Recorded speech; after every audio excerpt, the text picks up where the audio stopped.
This is Dr. Ron's Words of Wisdom, words on leadership, goal setting, productivity, and a whole lot more. I trust today this will be like a vitamin or a supplement for your mind and heart. And wherever you receive podcasts from, would you please subscribe to Dr. Ron's Words of Wisdom, leave a rating and a brief written review. It will enable other excellent people just like you to be able to locate this podcast. Thanks for joining today. What do you do when you have to make a tough decision? How, in fact, do you make a tough decision? This has practical implications for all of us, regardless of where we are in our lives. For in our own personal lives, there will be times when we have to make a tough decision. There will be times in our homes, our families, in the volunteer organizations, church, and in our business and in our life, and just in every area of life.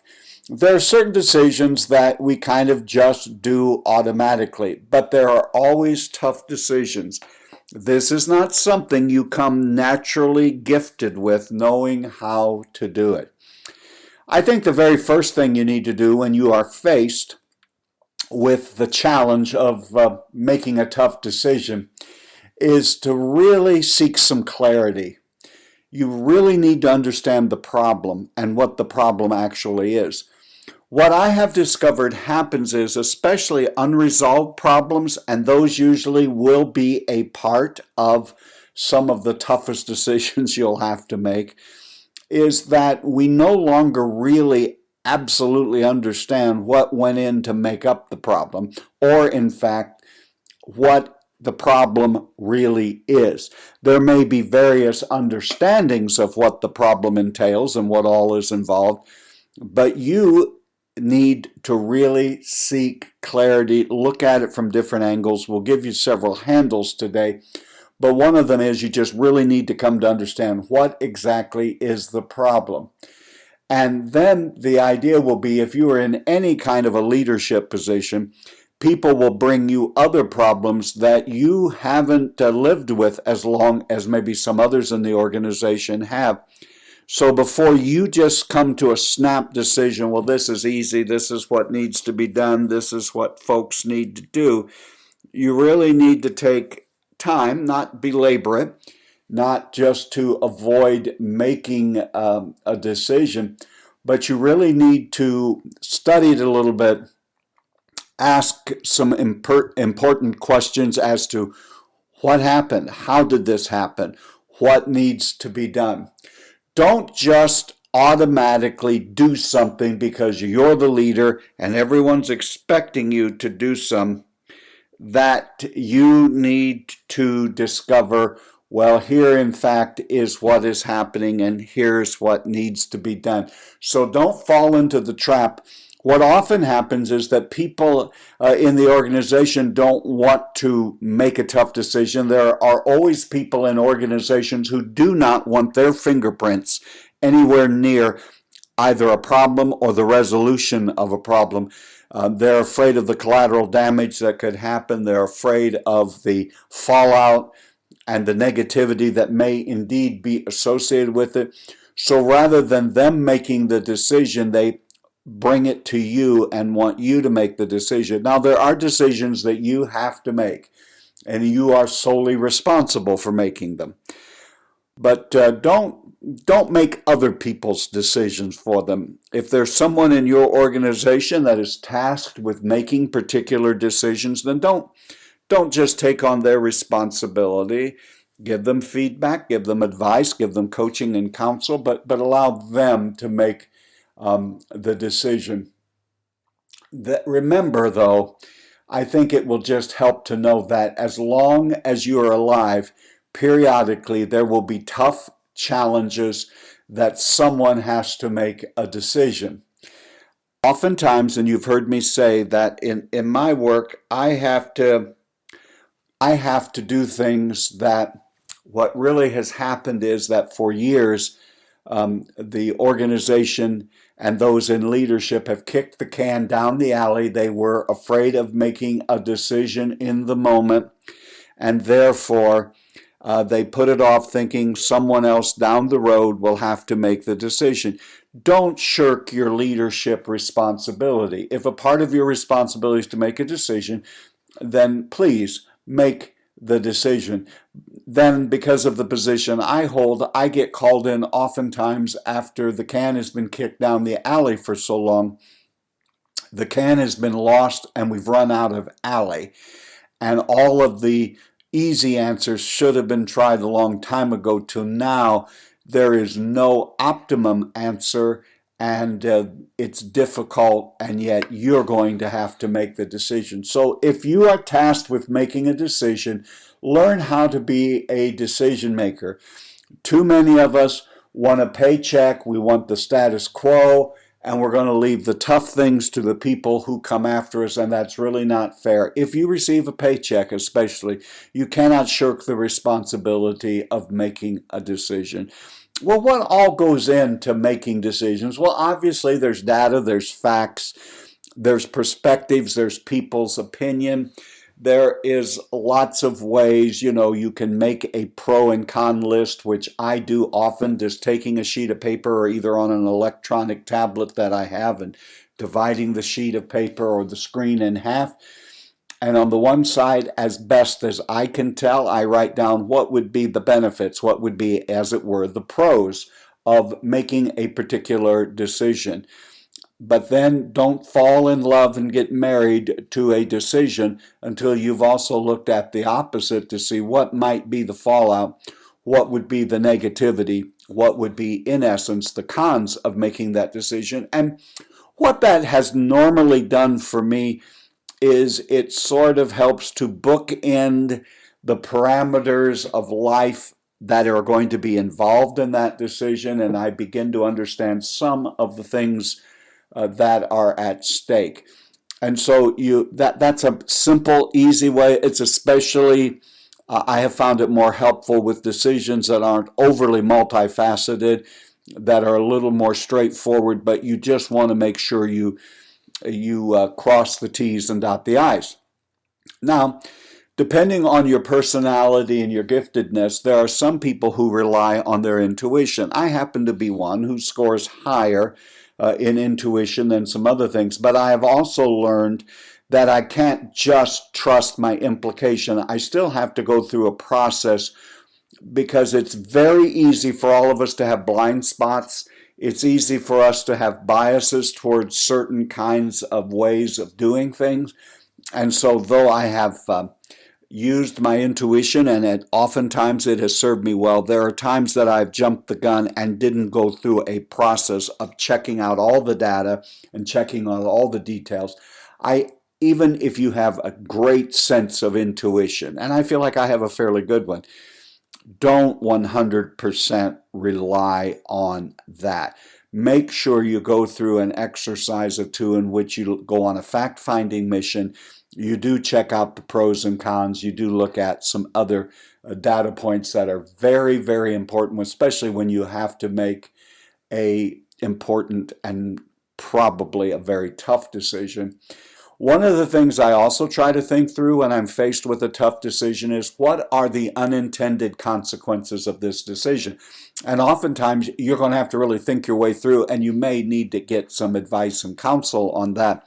For oftentimes when I've had to make a decision, especially a tough decision, there have been those moments when the unintended consequences I did not foresee, and had I foreseen them, I would have gone another direction. So I think this is an important component of you need in your toolbox for making tough decisions, and that is at least give some thought, give some idea to what might the unintended consequences be. A lot of times this means we're going to have to stretch our minds, our hearts, and our thinking, but it's not just the intended consequences of decisions that you and I will have to live with. It's oftentimes the unintended consequences. So this would lead me to also saying to all of us that one of the things we need to do is to seek out as much information as we can ahead of time and as possible. Talk to those who are both in favor or are against perhaps the decision that you are leaning toward. Now, there are times when I come to decisions in the organization that I'm somewhat neutral on. That is very rare. I usually have an opinion and an idea. And as I get older, one of the things that I realize that often my opinions are nothing but that. They are opinion. They're not gospel. They're not fact. And so I've begun to say, in order to make the best decision possible, I need to seek out as much information as possible. Now, I always put a time limit on that. For if you don't put a time limit, you will never feel comfortable. You'll always know there's a missing piece of data out there somewhere that you have not uncovered. And yes, I want you to spend some time, but put a time period on it, because you could go on forever collecting data. And this is what oftentimes leads to analysis paralysis. People are gathering information, they're analyzing the pros and cons, almost to the point that they are paralyzed, and therefore a decision never gets made. I think oftentimes that may be what's really happening in the earlier illustration I gave of folks kicking the can down the alley.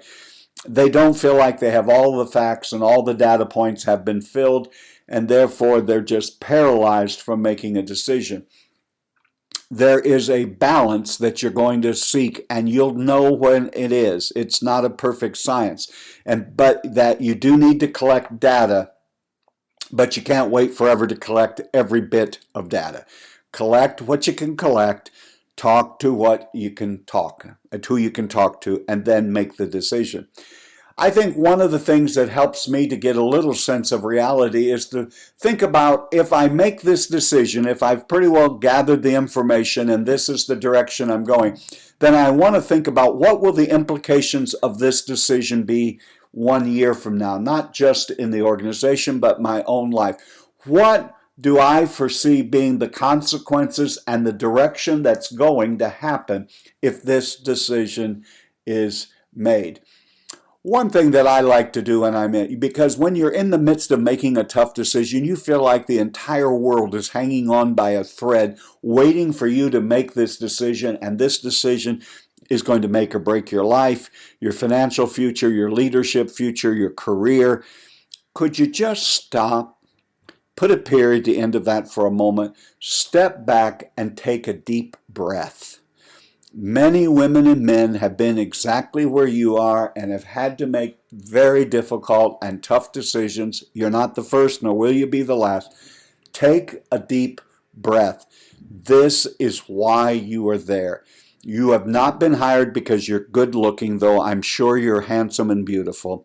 You've not been hired because you are so well educated at the best schools, although I'm sure you're brilliant. You are there not to take up space or to even have a job. You are there to make decisions. Take a breath. This is what we do. It's one of the reasons that I have a somewhat regimented morning and evening routine, and there are certain things that I do every day. I think many of us are suffering from decision fatigue. Therefore, I pre-plan everything the day before, from what I'm going to wear to what I'm going to do. Now, obviously, there are surprises and things that come up that I must attend to, but I would say I believe you will make better decisions when you pre-decide the routines of life and learn to live with them. And one thing, if you are hesitant and feeling like you don't have enough information, that's one thing, but always check your pulse to make sure that is in fact the case, not that you are fearful of making a decision. Ask yourself, if I don't do this now, will I regret it a day, a week, a month, a year, a lifetime from now? Now, you don't know the answer entirely, but that's how I decide, do I really have enough information, but I'm just hesitant out of fear or fallout or whatever it may be?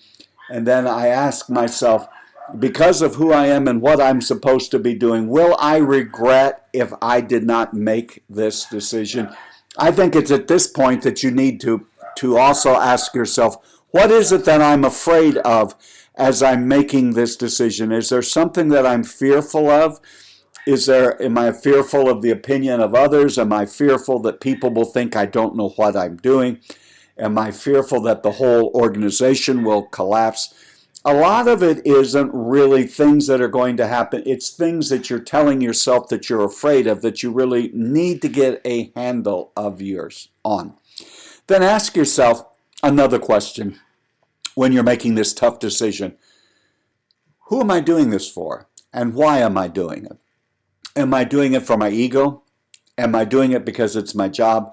Or do I really deeply understand in my heart that this is going to have the best outcome and implication and impact on my organization, on my family, on myself? Do I really feel it's going to put myself, my organization, or my family in a better position, depending on what kind of a decision that you're wrestling with and trying to decide? Why are you doing this?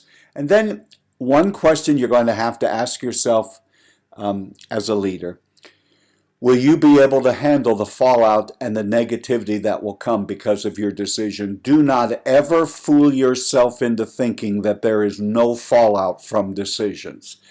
There is always fallout. Don't think that because you have made the decision that people are going to think you came down from Mount Olympus, made the decisions, and everybody's going to fall all over themselves saying what a brilliant leader you are. Just make sure you can handle the fallout and the negativity. I'm not saying that every decision you make has fallout or negativity, but many of them do. And if you're going to be a leader, you're just going to have to learn to understand, accept, and deal with the fact that not everyone's going to like you, not everyone's going to like the decision you make, and that there are going to be negative reactions to even oftentimes the easiest of decisions, but it's okay. That is a price you pay in the University of Hard Knocks at Leadership University.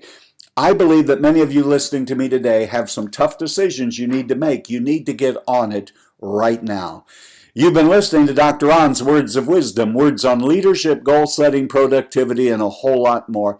I trust today this has been like a vitamin or a supplement for your mind and heart. And wherever you receive podcasts from, would you please subscribe to Dr. Ron's Words of Wisdom, leave a rating and a brief written review.